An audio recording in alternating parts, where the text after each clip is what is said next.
We've been looking to, expand our playstyles more. We've kind of became predictable, I feel like, at the end of last season by doing like a lot of the same things over and over. So we're trying out a lot of different strategies and, always just trying to find out what the best thing we can do is. Hey everyone, welcome back to day 2 of Super Week action. And you gotta admire the Cloud9s trying new things and making sure that they're always up to speed with how the game's being played. Yeah, I mean, new strategies have actually been the most successful things we've seen so far this weekend in North America, especially the Curse strategy that we saw in this last game, picking Akali, Pantheon, Karthus top lane. Definitely unexpected, but very strong. Yeah, so of course we will be seeing more of C9 later on today as they talk about their new strats, but let's actually break down that Curse strategy, because it was a fun game. They did a lot of interesting things. Chat, what stood out to you? Yeah, I mean, the thing that stood out to everyone, also stood out to me, their Voyboy's Akali was dominating, but kind of why it was dominating, I think it's just a fantastic pick against Yasuo, because we've seen a lot of these Yasuos play in the past. We saw one do very well against LeBlanc in mid lane, because no MR per level means he's technically weak to assassins unless he can block the spells like he can against Gragas. But he can't do that against Akali, and Voyboy just really destroyed him. Yeah, and he kept triggering the shield with the Q as well. Like, all the standard fallback patterns was like low cost, low damage spike. The shield's duration is super short. A lot of really good moves by Voy. He played that matchup amazing. Yeah, and we actually have a clip of Voyboy, and this also speaks in our next point, which is how Zuna's synergy isn't working that well with Man Club. Let's get the clip up right on the screen here so we can talk through it. And we can see here Voyboy was already beating ManCloud a little bit, but it was kind of okay. The farm was only 16 off. Let's just roll the clip right here. And you can see on the minimap that the Vi and the Shyvana are actually closing in on Voyboy, but Voyboy just goes soon after he can proc the shield, and he finishes him off. And here is where the communication failed for XGG, because they should have known that Caitlyn and Annie were coming up from the mid lane, and they turn it around, get Voyboy double buffs and a double kill. And even though the game was already a little bit uncontrollable, it was just even more so uncontrollable after that one. Yeah, it got really crazy. It seemed like the Curse lineup was able to just run around, do pretty much whatever they wanted without like Quas doing anything. He like his ults hit late most of the time, and the other 4 members of Curse just kept doing whatever they wanted all game long. Yeah, and there was an interesting thing about the team composition too that I want to touch on a bit, because it seems like a team comp that is so squishy in Curse's favor wouldn't have that strong of a team fight. But because they got a little bit ahead, it worked against this specific XGG composition. If we look at their lineup, they actually had, with Yasuo, Shyvana, and Vi, 3 melees in their kind of carry positions, up jungle, top, and mid, and very little peel for Jinx on Xmithy. So the fact that Curse was able to pick Pantheon and Akali meant there was no protection for Xmithy when they dove through, but Curse had protection for themselves. Because there were so many melees on Vulcan, everyone would have to sit on top of Karthus if they were to fight in those team fights. So team composition-wise, it was actually much more clever than it seemed. It wasn't just like they were picking, oh yeah, they pick Akali and Pantheon, they're aggressive and go in. It had a lot of strategy to it. Yeah, Quas is off there in the side. Again, teleport Karthus that we talked about a little bit, or the casters talked about a little bit. He's off in the side. He's there to share the ultimates when the dives do happen, but he's the late-game teamfight insurance. Eventually Exactly. And we saw at the very end of the game when he got that Void Staff. Yeah, jumps into the fight. He had one bad fight where he showed up late and you saw the dive into the back line. Kind of similar issues actually for Curse, where Cop's kind of by himself there. But yeah, they actually get it together as a group of 5. Dominate jumps in. And even though Pantheon's squishy and is going to die really quick, and he in fact died in that fight, the rest of the damage output comes so fast from Curse that that's enough for them to start the fight. Yeah, and I think if XGG wanted to pull back a bit better in that game, just so they could get to a phase where Curse wasn't so far ahead, is they have to lane swap Yasuo around as much as possible. He would have been able to lane against Karthus, and that would have also helped them maybe take advantage a little bit of Curse's squishy laning phase. Because once they get through the laning phase, because of the interactions and teamfights with all the melees for Karthus and no protection for Xmithy's Jinx, it wasn't going to work for them, and that's why we saw such a one-sided Curse win. Yeah, so well played, of course, by Curse. We'll be seeing them more this week. But guys, we asked you on the Twitterverse to let us know what roster changes have been the most successful and why. And here's what you guys had to say. Well, Dude Kook said, Curse changes. Of course, why not? Voyboy seems to fit perfectly in the mid lane, and Quas brings a lot of new things to the table. And, well, we just saw Akali dominate, and we saw top lane Karthus. So, yep, we saw both of those. I mean, Voyboy is generally the master of knowing what to do with and against new champions. he tends to pick up champions faster than most pro players. It's usually just 5 or 6 games, and he's good to go with them. So he knew the Akali pick would be very good against Yasuo. And also, Quas was able to play conservatively enough on Karthus, which we've seen other pros like Dyrus or Hotshot GG in the day fail on that top lane Karthus. Yeah. Quas was really the first one to make it work well here. Jungle Karthus for the first 5 minutes of the game, and he actually out-CS Yeah. Benny for most of that one. It was a fun one. All right, so Pure Metallica says role swapping between Zuna and Smithy is the best roster changing ever. Sometimes you got to obey the meta for the win, and it works for them. Well, let's hope it works for them a bit more, because Yes. it worked in game 1. But these games 2 and 3, it hasn't worked quite so well. I think the synergy between Zuna and ManCloud isn't quite there yet, and they're trying to get that benefit with the synergy with Benny. And Benny was 4-0 and 5 on Shyvana in that game, but it didn't quite work farther into the game. He wasn't able to carry from there. Yeah, I kind of felt like Benny was going to be like the one guy who could have worked in that game because he's the tanky Shyvana lady. Like, he'll survive the assassins, but Cop got huge and he got to take her down pretty much. I think that was one of the big points that game for me. So go to the next one. Edgy234 says, I would have to say Bjergsen to TSM. Reggie has the superior leadership, but Burger King will make those crazy plays and carry. Yeah, hard to argue with this one. I really think Bjergsen was probably the best addition of the offseason for TSM. He has done nothing but do well since he came over, at least in Battle of the Atlantic and in the couple games he's had here. He did pretty well against Ty's Teemo, and I think the TSM will be stronger for it. Yeah, he had a really crushing game as well where he played Zed and did all kinds of wonderful things. Bjergsen's a great player. Next up, at Alive Still says, my favorite LCS roster change was Cloud9's. Don't fix it if it isn't broken. Well, they're broken, and I can't find the nerf pad anywhere.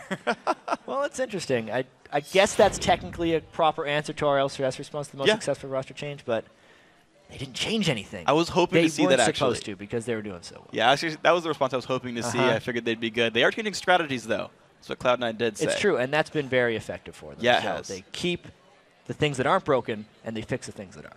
Any team that picks Teemo is doing something right. Now, guys, we get ready for our next game. Yes, it is, Jat. Let's send it back over to Riv and Kobe at the caster's desk.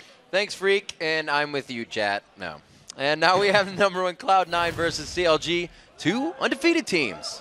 Kobe, who do you think is going to keep the momentum here coming in with their wins really behind them? So CLG was one of only 2 teams to beat Cloud9 during the summer splits. Yeah. And yesterday versus Dignitas, they won because they had really good map movements as a team.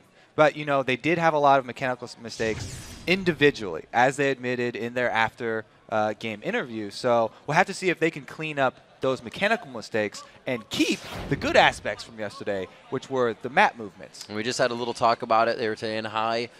People were surprised that High locked in Teemo yesterday. How is CLG going to work around that? Do you ban it out? Was it just for that scenario? How do you figure that out so soon? So playing against Teemo is a very frustrating thing. Yes, he gets mushrooms all over the map, kind of suffocates all map movements, so you don't get to have those good rotations. Right. So they might ban it out, but there have been a lot of pros that have been sort of outspoken that they are not sold on this Teemo pick, especially over in Europe. There's a lot of guys tweeting out that they didn't like the Teemo pick anyway, and because of the rest of the team was doing so well, it's kind of why it had such a big effect. But still, regardless if the Teemo has a good early game or not, those shrooms are going to be a problem when you're trying to rotate around. And since that was one of CLG's really big strengths, I think they might ban it. And what's the flip side? Yeah, what can Cloud9 do to ban out CLG in this? So it's a pretty obvious choice to most people watching that Hotshot GG in the middle lane has a fairly small champion pool. Since he's only been playing solo queue, he hasn't had to get a whole array of champions to choose from. He's pretty much the Nidalee, the LeBlanc, and the Xerath are the famous ones. So they might dump 3 bans into Hotshot. However, he does play a lot of other champions, played this game for a very long time, so I'm sure that he has other things to fall back on. He just will be a little bit more rusty on those champions than he would be, say, on the Xerath or LeBlanc, which he's been dumping games into. It's great to see him back in the chair, right? Usually he's got the knees up to the chest and he's solo queuing online. That smile he had yesterday after their win was heartwarming. I'm back. That's what he's saying. So the 2 bot lanes, very acclaimed, the duos coming in for each team. Who do you think is going to have the upper hand in this? Now, we definitely have to talk about these bot lanes because Double Lift, he likes to talk a big game. He's very outspoken. But Lemon Nation and Sneaky are also a very solid duo. So this one should be pretty close. We will see. He's the man with the notebook right there. Just he also it. brings a lot of the strategy. Just click the lantern. Just click it. Click it. All right, let's check out the starting lineups. We don't want to have any further ado to this game. On the blue side, it is Cloud9. In the top lane is Balls, Meteos in the jungle, High in mid lane, Sneaky at AD carry, and as we just saw, Elimination on support. And on the red side, it's CLG with Nien up top, Link in the jungle, Hotshot mid, double lift on AD carry, and Afromu supporting. High getting out a big yawn there, get the sleep out of his eyes. He's ready for this one. Now, you know, like reading that lineup, you realize that the players on CLG started out as, all of them started out as either an AD carry or a mid laner player. Like their whole team is just AD carries and mid lane players that have been sort of filtered into other roles. Sometimes a jungler if you need it. And Nien both. Nien played mid lane and AD in competitive roles. It's very interesting choices there from CLG. Yeah, when Chaucer was there, everywhere as well. So it's kind of like they just like everybody that can be versatile. Meanwhile, Cloud9, the whole team, they've been one of the most cohesive teams, I think. Nobody questions their teamwork and their shot calling. I think that's really their greatest strength. Maybe they need to. We'll have to see if they've got more interesting plans like the Teemo pick. I'm sure that they are not relying on that Teemo pick. So if it gets banned away, I don't think it's going to be a huge detriment to their game plan. High, his champion pool is a little bit shallow as well, though. Bit. So it'll be interesting to see, especially how that mid lane does play out. Oh, a hot shot ban. All right. We'll have to see how that goes. If the first one's a hot shot ban, I think some more are going to follow. Take out Hotshot if he can do it. Now, okay. what we were saying earlier was like they ban out, or I think Jad and Freak were talking about, if they ban out Hotshot, why doesn't Hotshot just go back to the jungle and Link will play mid? Because he has a bigger mid champion pool. Hotshot, George in the jungle, didn't sell too many people on that one. So I think that regardless, he'll stay mid. All right, last ban's coming out. Yasuo will not be seen this game. They do focus Hotshot once again with a KO ban, so that's 3 straight to the mid, right to the heart. Even that, though we just saw Voyboy counter Yasuo so well with the Akali pick, since CLG doesn't really have Akali main, they're going to ban away that Yasuo. They don't really want to rely on that one. So you need Akali now to kill Yasuo? I don't know. It looked like the most effective counter that I've seen so far. When you get a Pantheon crush. And you have a Pantheon that worked really that comes well. and gives you the first kill. That's it was always like a sporadic win wall. He's like, oh, here. Oh, my God, here. I'm running away. It's also the one was backwards, so. Elise being picked up in the jungle for Meteos. He is going to absolutely love this pickup. Top tier jungler for him, and it's a fast 1-2 on Shyvana and Annie. Yeah, Elise been a popular jungler. He was one of his favorite junglers last season as well, so he's definitely very at home on this champion, even though he played by 2 times yesterday. Going to be very, very happy with that Elise pick. And Nien, again on the Shyvana.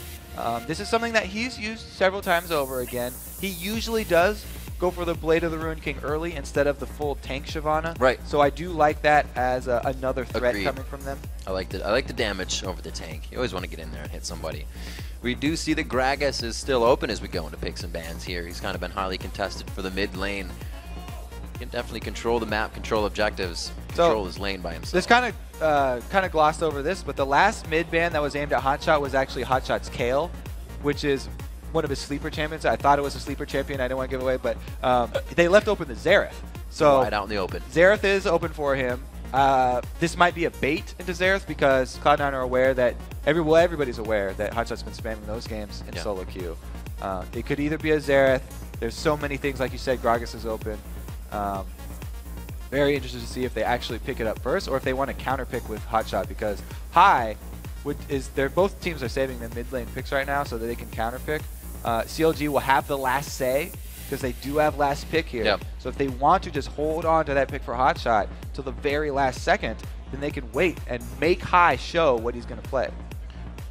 Pretty good team coming out for CLG so far. The Shyvana, a nice little bit of mixed damage in there if they decide to go more AD for whatever lane, but really AP's left open here with the Kha'Zix, the Yasuo being banned out. And now it's Sneaky and Elimination to choose. Actually, Cloud9 usually leaves, not usually, but more than often, can leave the support for one of their last 2 picks. It's not really a high priority for them. They want to get the composition that revolve around in there first. Yeah, Lemon probably will go with one of the popular ones like Leona or Thresh. But he could easily do something different and go with the... not even worth saying now. great mix of damage from that team. They have the potential of assassination largely coming in from Elise and Zed, and then rushdown and catch potential just still there from the rest. I find it really interesting that Hai and Bjergsen are the two players that are still playing Zed, and they are the two players that are kind of like the closest mid lane players. They play against each other a lot, and they're very open with each other, sharing a lot of strategies and advice with each other. So we'll have to see if Hai can pull off some of those similar moves to Bjergsen, because those were flashy? A little bit flashy, shadowy, if you will. Yeah. We saw it over in Europe, and it actually was talked down a little bit. It's like the meta's too tanky now, but when you got that Mundo on your team, you know you're going against the Shyvana, you have a lot more targets now that you either grab them out or ban them out. So Zed is kind of coming back a little bit here in the net. The classic matchup of Mundo versus Shyvana could go down here. One thing is that in this matchup, Shyvana pretty much always will take Ignite. So they did lock it in. That was the other sleeper pick we didn't want to give away. But Hotshot, now, Cassiopeia is a very interesting champion because she has the potential for huge outplays because her Q poison gives her that speed buff. And also, if her target is poisoned, then she gets almost an instant cooldown reset. It takes it down to 0.5 for her Twin Fang. But she's very squishy. So Hotshot has to be very precise with his movements. The position of Hotshot is going to really determine a lot of these team fights. If he is able to keep himself from getting jumped on, or at least able to bait in the team for the Petrifying Gaze to the ultimate, that's one of my favorite actually stun them, then they're going to be fine. But this champion is like, it can go really sour really quick because she is so squishy. These games are leaving us just wanting more new champions each and every time as the teams load onto the Rift. Let's take a look at who you think will be the winner of this matchup according to LOLesports.com. 79% of you think Cloud9 is going to take this next matchup, make it 3-0. Easy bet going with the winners here because they had such a great split last season, and they have started this one off undefeated already. If you're going with it ain't broke, don't fix it, then you're definitely on the right track. Yeah, and meanwhile, CLG playing with Hotshots, who hasn't really played with the team for more than maybe a week. They've been practicing since they had the visa issues with Dexter. That is the reason, by the way, why he is in the mid and Link's in the jungle. Yep, absolutely. And we didn't get the swap. Everybody, or not everybody, but we're like, maybe Hotshot will go to the jungle if they ban him out in mid. They're going to stay true to this. Hotshot stays in mid, Link stays in the jungle. And really, are they going to be able to get an early game with this team? So that was something that I was going over before everyone went crazy about the Cassiopeia pick. The Shyvana Mundo matchup. Right. Shyvana pretty much always takes Ignite with her flash because Mundo, she needs to cut down on that health regen. But Mundo is freed up to take a teleport if he wants to. So even though he may play a little bit more, a lot more passive in the early game, he is going to have the global advantage there to be able to use that summoner teleport later. And since this Cloud9 team don't really have super strong hard engage, they will just rely on like an Elise Cocoon or something. They need to use that teleport as a flanking maneuver to try and outmaneuver CLG around the map. Well, we did talk a little bit about the bottom lanes. We see Annie and Jinx in the Rush Hour bot lane. It is going to be going up against that Lucian and the Thresh, so we'll have to keep an eye on that. Sneaky will do as Sneaky does. They're going to stand it out, and he's going to dance in mid. Talking about the bottom lane, again, no surprise that it is dual Doran starts for them, but you can see that Lemonation has at least gone a little bit into utility here, getting the biscuits. And Annie didn't start with the Doran shield. It's the more aggressive Doran's ring start, so it'll do more damage, but if he does get caught by a nice hook from Lemonation, then he's still fairly squishy. Now, what kind of champion is, Cassiopeia going to bring to this? Can she be hit early and still come around in late game? So what kind of champion she is easily tilted. Her lane is easily tilted by jungler influence. Okay. If Meteos is able to come around, what you usually like to do on Elise when you're ganking the mid lane is come around one of these walls here to get off a cocoon from the Fog of War. Because your cocoon can get all the way to the center of that mid lane. It's one of the favorite ganking spots of Elise players. So if Hotshot does get caught by one of those cocoons, it'll be really easy for Hai to capitalize on that and just immediately jump on her with Zed. Her being so squishy, Hotshot can probably get away, or Hotshot won't be able to get away because he hasn't run Barrier. He's run Ignite, going for the aggressive. going to see the glorious 2v2 matchup, so we are going to get to see who is top dog within these two teams. I'm going to focus a little bit on Cloud9's warding as we go into the game, because Sneaky and Lemon Nation like the pressure quite a bit and gets them in trouble, so we'll keep an eye on that. Exactly. Talking about the pressure, the duo lane for Cloud9 have started in lane. They're already shoving it, so they can get the early level 2. There's not going to be that opportunity for CLG. Since they decided to help their jungler Link, they want to get him a good pull. He's a little bit new in the jungle, and here's the aggression already. Wow, Afromu down to 300 HP. The Ignite goes down, and Lemon Nation will not deter from that battle. He's actually going 2v1 now. Looks like he brought a shield to the party. Yeah, Lemon Nation doing a good job there, soloing up the Afro, but the Ignite burned already at level 1, so not that much damage coming from it, and Afro still holding on to his summoners. That was one of those click it, and Sneaky decided to stay back. They also said that sometimes they focus different people on accident, and I think that was a little case of that. Sneaky would have taken a bit of damage walking through, but we were just talking about it. They are going to try to stay as aggressive as possible, and with the wards down already, they really can't even place more, so they're sitting blind right now. Yeah, it was a great trade for Cloud9 to get the early step in Illusion lane is huge, because he can easily roll the first minion wave advantage into the next couple of minutes of advantage. So it's going to be up to Afromu and Doublelift to try and CS until they can get something from Link. If Link comes in and Afro will set it up with a stun, then that will be the turning point. But until then, they have to play defensive. Very nice max range grab there. Doublelift and Afromu able to poke back a bit, but you can see they are on their heels right now, and this is exactly where Cloud9 wants them. You know what else is going to be really important in this game? Since we were talking about Cassiopeia, the blue buff control for CLG is going to be really important. I mean, for Cloud9, it's the normal amount of importance, I guess, because Meteos does love to have blue buff on that at least, and even High would love it on Zed just for the cooldown reduction and energy, but it's super crucial for Cassiopeia. If she gets blue buff, she can spam out her Q, poison, and not even lose mana. Because of the passive that reduces the mana cost, she can just keep that up constantly. And there they are, coming exactly from the spot you said before, right behind next to that turret. Ooh, again in the bottom lane, down to 300, 600 combined health between these two. He splits the uprates with the death sentence. They're not going to go for it. I have to say that was a really good job by Hotshot. He was thinking the exact same thing, knew that Meteos was going to head mid, come for that Fog of War cocoon. He wards one side and charges the other. Link waiting for this counter. Great use of the volatile spider there by Meteos. Just a quality play. No flash. Hotshot very low. It's going to be 100 HP. He goes in for the flash kill, and he comes out easy. The vision in the bottom lane allowed High to get that aggression in. Well, Meteos using his flash to burn Hotshot's flash, meaning there was no defensive summoner. Since, again, Hotshot had gone with Ignite. He had so much confidence that he was going to be able to get a kill. He did not go barrier and pays for it with his life. Whoa! They are putting a lot into this one. The flash already went down. Link is going to go down. The red buff gets transferred over. The Ignite is there. They drop Doublelift. He keeps himself alive. High gets out of this one, and Meteos gets a refresh.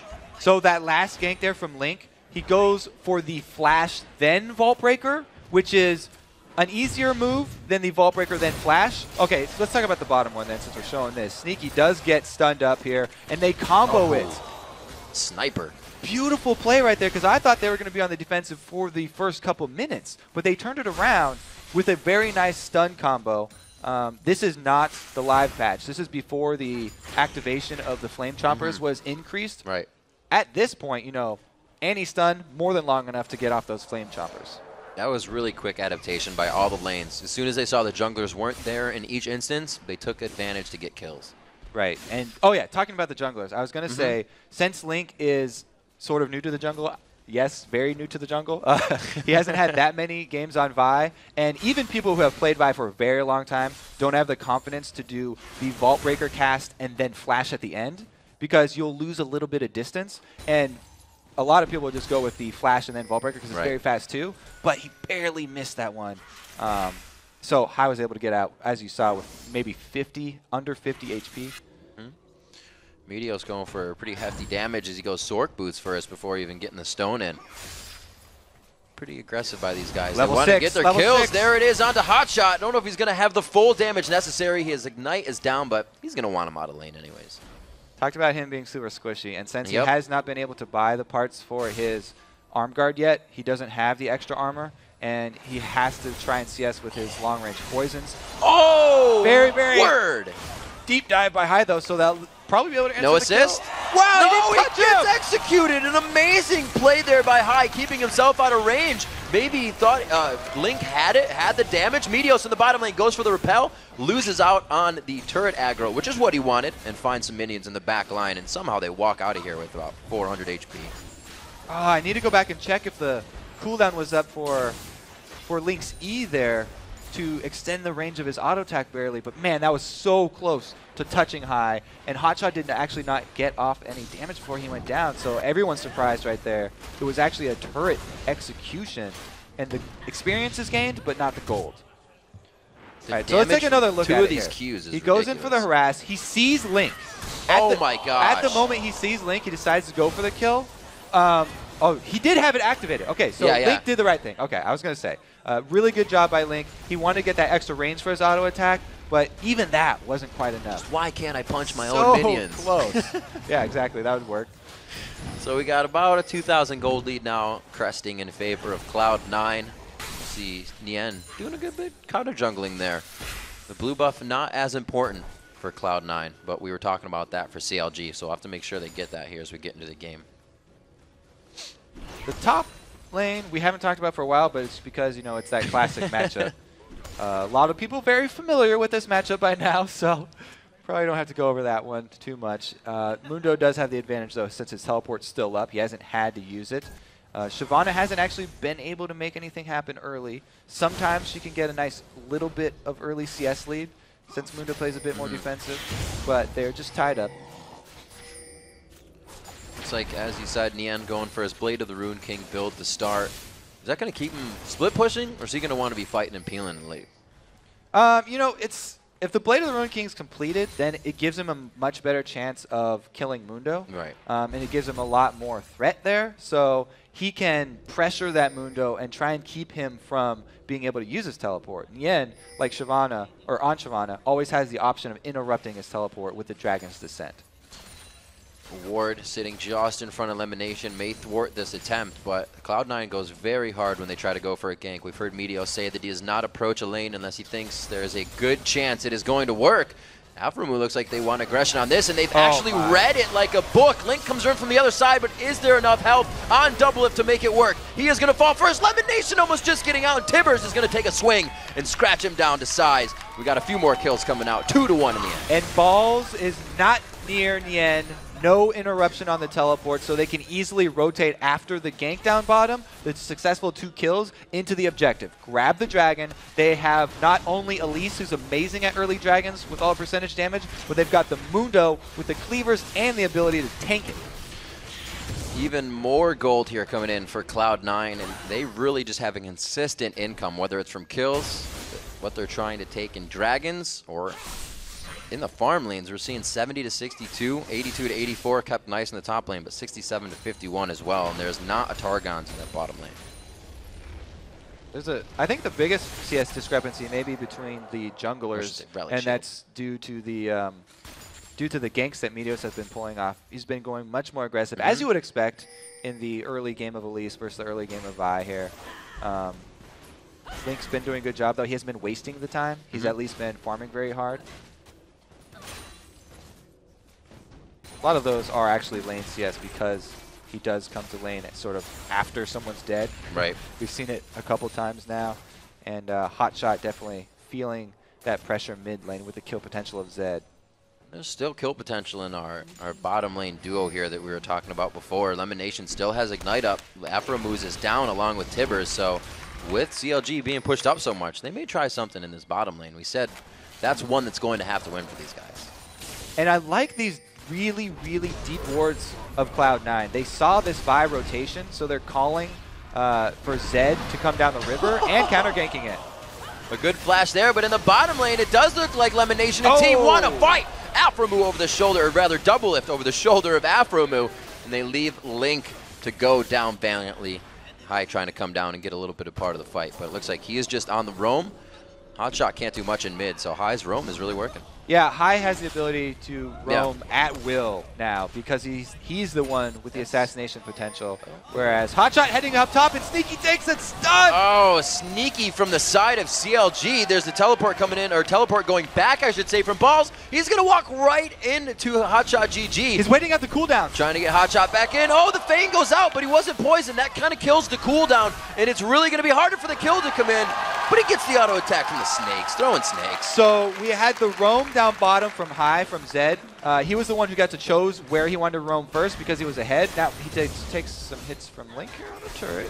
Guess he's not worried about it. He was the one who got to choose where he roamed first, but since the CLG got a kill down bottom anyway, it wasn't that big of a deal.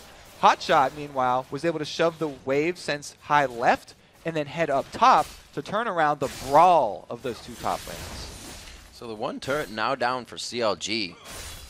Should be working in their favor if they can start to move and transition a little bit better. That's what we said was really their strength in their last game, to transition as a team. It wasn't so much the mechanics. Right, and it seems like they definitely are more on the back foot this game. Like I said, Hai is the one making the initial rotation down bottom, and then Hotshot's just trying to answer, left with only the option for going top. It did work out though, so it was a good move by him to shove that wave in and answer with another kill. They're still down from that objective though, since the Mundo used his teleport to grab Dragon. Still waiting to see how this bottom lane pans out. 3 kills for Doublelift, 2 kills for Sneaky. They're somewhat matched in damage, but the Bloodthirster not building up for Sneaky just yet, and this is really CLG on the aggression here. They figured out last fight was in their favor. Sneaky eats a rocket to the face, like you said. Very nice. Afro is getting so close for that stun, but because all the damage from the rocket execute was blocked by Sneaky, they didn't want to overextend. There's just so much good pink ward coverage from Cloud9 in the bottom that CLG have to be very careful about overextending down there because they've been counterganked twice by Meteos in the bottom lane. Well, we thought it would have been Hotshot, right? They focus Hotshot in a ton of bans, but they leave him up to just play on Cassiopeia. It's only been really High that's trying to put the pressure on him. So yeah, they got the early kills on him. Right. Meteos definitely had the early plan that we talked about where he comes in with the leads from the side for the cocoon, and that got High the initial lead. But Hotshot, it's good that you mentioned him again. He stayed in this. His CS has not suffered as much as you might think in a lane where there's so much kill potential for Zed, because she can CS from afar with the poison. Hotshot really, the only thing that he's been suffering is that High gets the roam first, and he has to answer.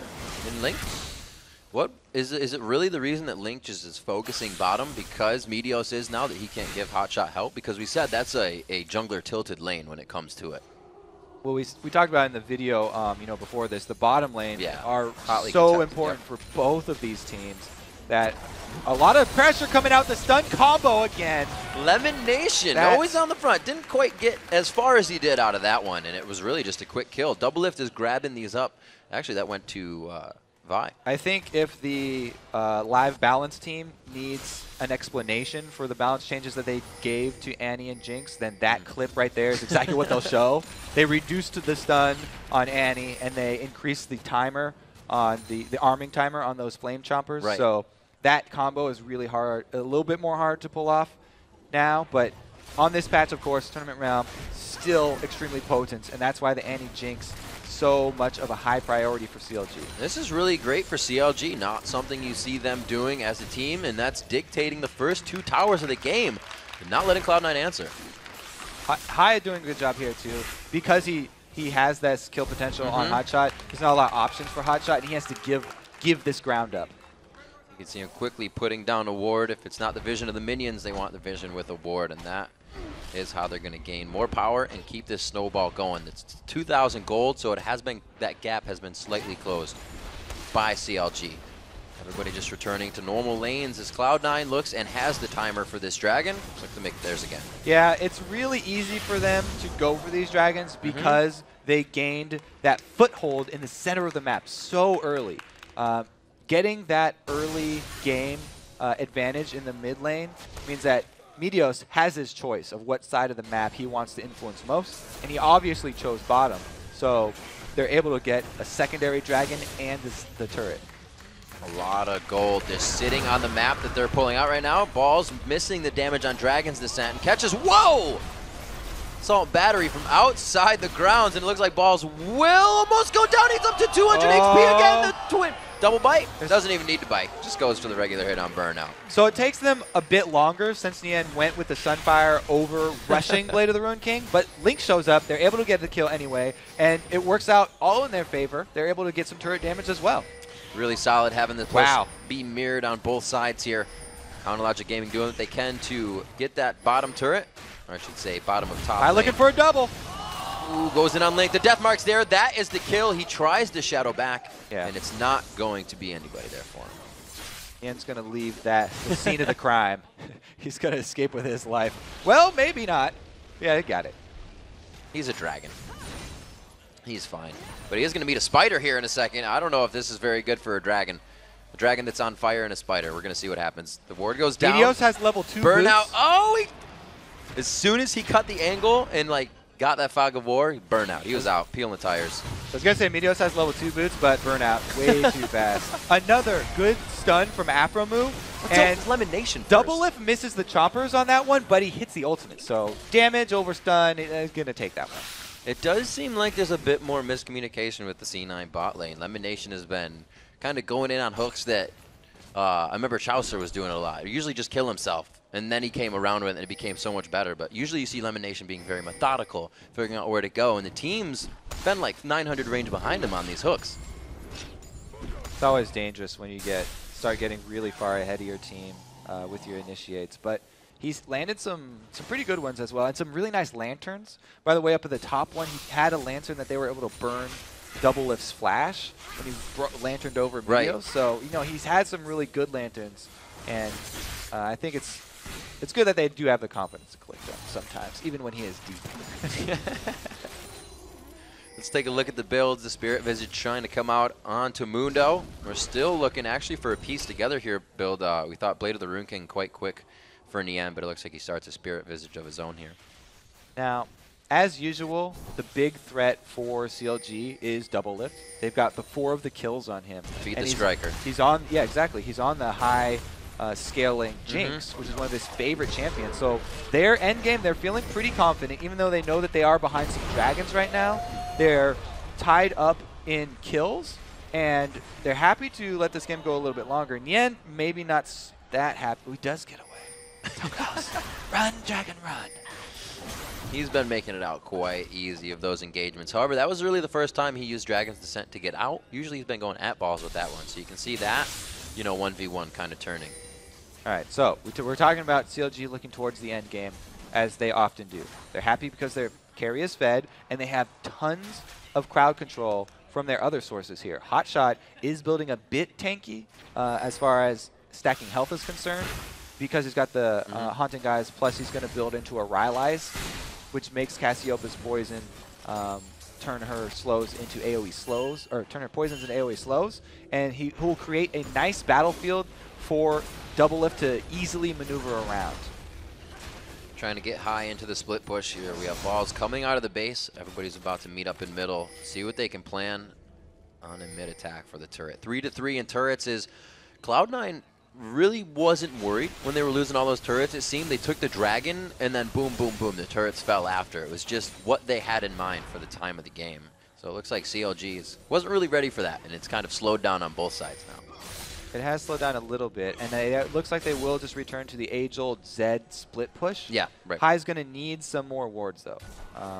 It's very dangerous for him to split push against this team because there is a Vi on it. Usually, Zed, very slippery, can escape against most people. Link, though, on that Vi, can track him down, and they can pull kills on these stray lane split pushers here, where Cloud9 are actually going with 2 split pushers, since Mundo's the one with teleport, but Hai is the one that's sort of fed on the Zed.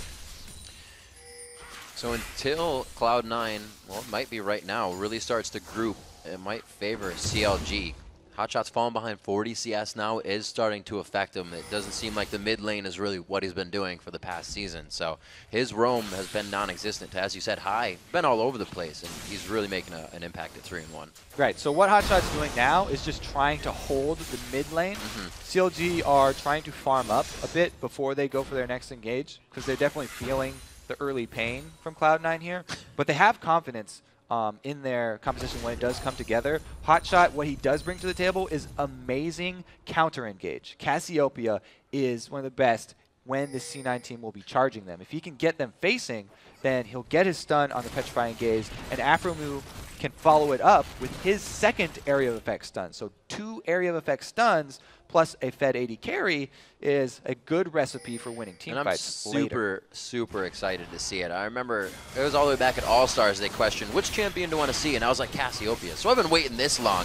It better be good. Now this is very dangerous for CLG.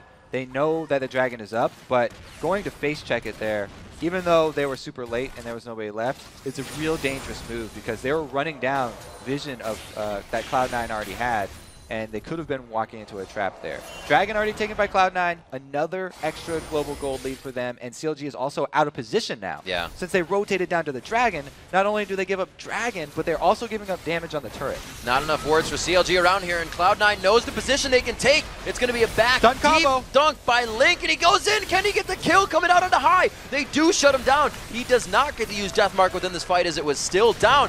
The Inferno rocket hits. Very nice job by Double Lift, and it looks like they're going to keep going on to Sneaky here. The repel went out to Wraiths coming in for Meteos. They look safe, but the pursuit is on from CLG. What a great combo there from Afromu, starting this thing off with a flash engage. Tibbers stunning him up in time for Link to come in with the ultimates. That was the target that they wanted. They took out High from before the fight started, and there won't even be an answer from Cloud9. This is big for Counterlogic Gaming, answering quickly in the mid lane with 2 turrets. They open up exactly what they need to on the map, and now maybe we'll get some of those wards in we were just talking about. So here's the flash initiate from Afro I was talking about. High is the priority target, so Link uses the full Vault Breaker to gain distance, and then just gets in range for his Assault and Battery. With Nien coming down from the top lane, perfect job collapsing onto the C9 team that thought that they had the advantage on this mid-turret damage because CLG were a little bit out of position outside their base. It just turned into a flanking opportunity though for CLG, so they were able to turn it in their favor, answer with the gold, now even. Yeah, coming out of that replay, the gold was 38-4 apiece, and only these little jungle camps is what's really giving us a discrepancy right now. 3-5 in turrets. CLG with that big 2 push in mid can definitely make that an inhibitor turret. They can get another fight like that. And it wasn't too bad of a fight. They were initially out of position and made it work for themselves. Yeah, right. What I was talking about in the Champion Select with the Cloud9 team lacking really strong hard engage means that in the late game here, they have to rely on the map movements of the Teleport Mundo and catching people out with their very strong Assassin Zed. So if they aren't able to do that, where they were cornered in that mid lane, CLG, they're the ones with the double AoE stuns and then the single target Vi to pick off the priority target. They really do have the upper hand in the later game teamfights where crowd control means everything. Vision right now more than ever is CLG's friend, using that Fog of War to get their initiations in for pretty much the whole team. And they didn't even really have to use Hotshot's kind of counter-initiate there as well. So we still have something to see from them.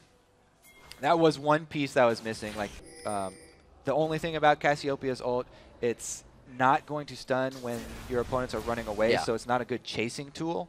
And she'll just sort of decide to put out damage in those situations instead because laying down the poisons does give her that speed boost that we talked about. And with the Rylai's coming in, he'll also be able to slow them down.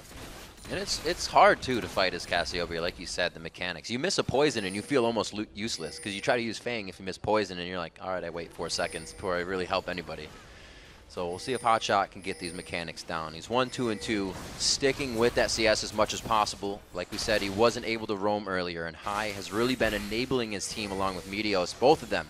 3 kills on the match, and the team's behind them right now to keep it going. The reason that the the match is going this way right now is because, like we talked about, CLG are the ones who have the hard initiation in their hands. So whenever they run into this C9 team, C9 split, and you can see them scatter. What they're looking for, oh wow, the split push is working. What they're looking for though is to bait out the area of effect stuns from CLG on just one person. So that's why everybody just immediately splits as soon as they see them. Trying to buy time for the split push right now is really working because CLG are not making the decisive call. It's good damage back and forth just between Link and Balls here. You can see in the pip, a lot of damage in that inhibitor turret will go down. Cloud9 grabs a huge movement here on the bottom lane, and it looks like CLG will start to revert. They're going to try to force it down middle. Nien tries to go in. The HP bars looks like it's going to be in favor of Nien, but High playing it well, and he has the damage to take out Nien almost. More fighting in the mid lane, and it looks like CLG actually can't get out of this one. Balls just kind of keeps them all huddled in together as they try to take him out. The fight continues in favor of Cloud9, and who would have thought that CLG would stick around for this? Well, that was a classic example of the split push strategy outplaying the team fight AoE CC strategy. Really well played by Cloud9. I said that they didn't want to team fight the CLG because of those stuns, and they really just pulled it off right there, buying time for High to get that turret, and then also he was able to fight Nien back into his own fountain. With 4, that was kind of risky to keep fighting that with 4. So this is where High is able to fight Nien into his back fountain.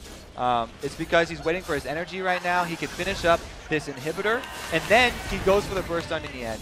Gets him pretty low, but he's not able to survive, so never mind about that fighting him back into the fountain. He just respawned. He went down. He went down in the flurry of other kills. Yeah.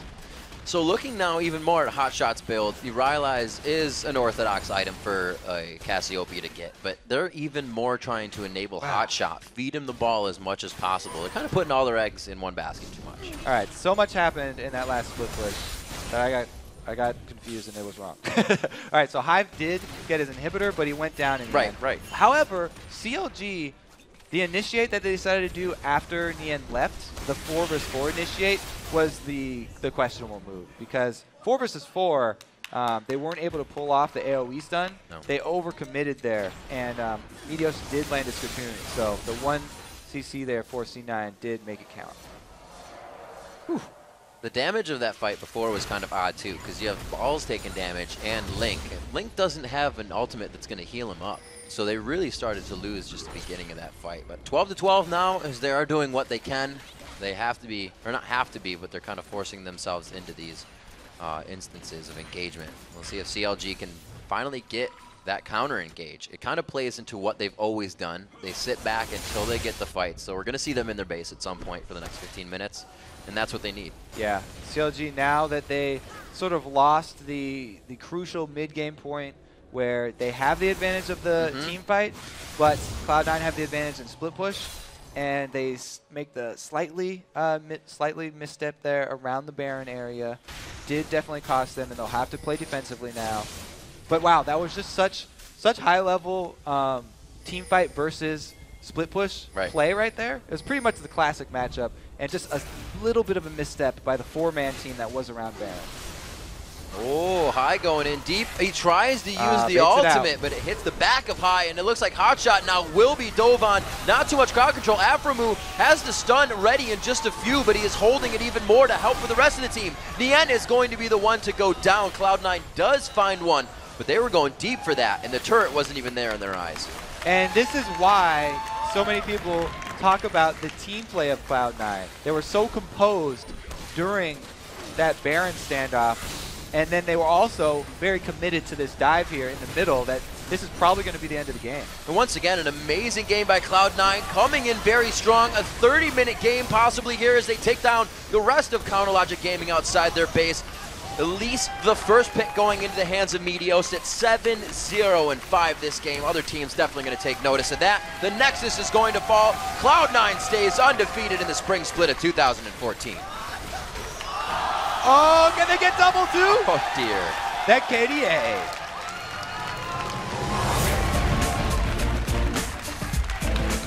Once again, bringing out a little bit of versatility. New champions around the map. Nothing super new to see, but they didn't use the same. It wasn't anything new. This was actually something very old. This was what was so popular during Season 3. Right. All these teams were defeating area of effect team fighting compositions with split pushes. That's exactly what Cloud9 went back to, and they pulled it off really well, even if I wasn't able to keep track of what was. Great mention, though, in the early game on the blue buff, the help that went to Link, maybe for being a new jungler, maybe because he wanted a little bit more help to get to top lane. But as you said, as we mentioned, the aggression that Lemon Nation and Sneaky put out more than they used to gave them the first push and the fast level too, and they really worked that lane well with Meteos. Definitely impressed with the coordination there from Cloud9. We know around the Baron, like CLG had the upper hand for all the mid fighting. And you can see when they ran at Cloud9, they separated just enough not to get caught. Right. It's something in solo queue where you're like, okay, I'm going to split push. Don't get caught, guys. Someone always gets caught. Cloud9, this is not solo queue.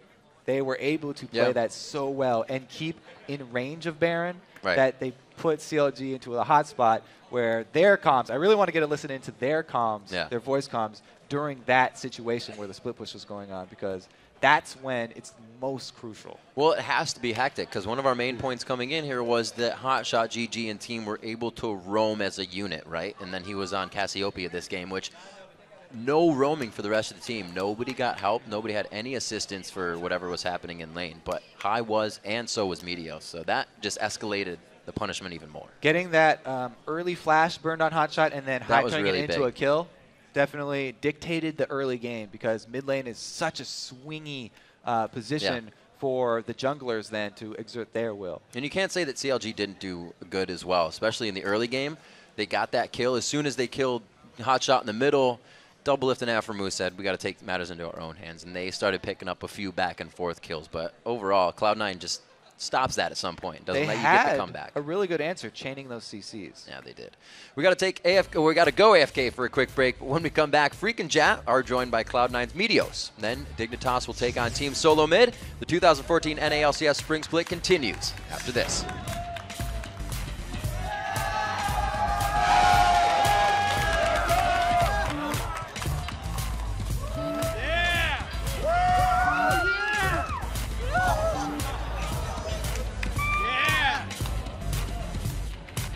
Yo, just killing. I'm taking him, Yo, keep going. I got come shot in 7. Double. Afro. Coming. Yo, Baron. Hot shot. Careful. Finish him. Deshaun, I got him. I'll kill him. Fuck. I got the inhib though. I got inhib. Oh, Yo, in 29. We can Baron. Get him. Yo, Muna going. Go. Yo, don't stack. Kill Hotshot. No. Turn. Nia's getting shit on. Yo, sneaking on turret. Oh, Nia. Kill Nia. Someone take turret. Alright. I don't think we should have baited Baron at all. Yeah.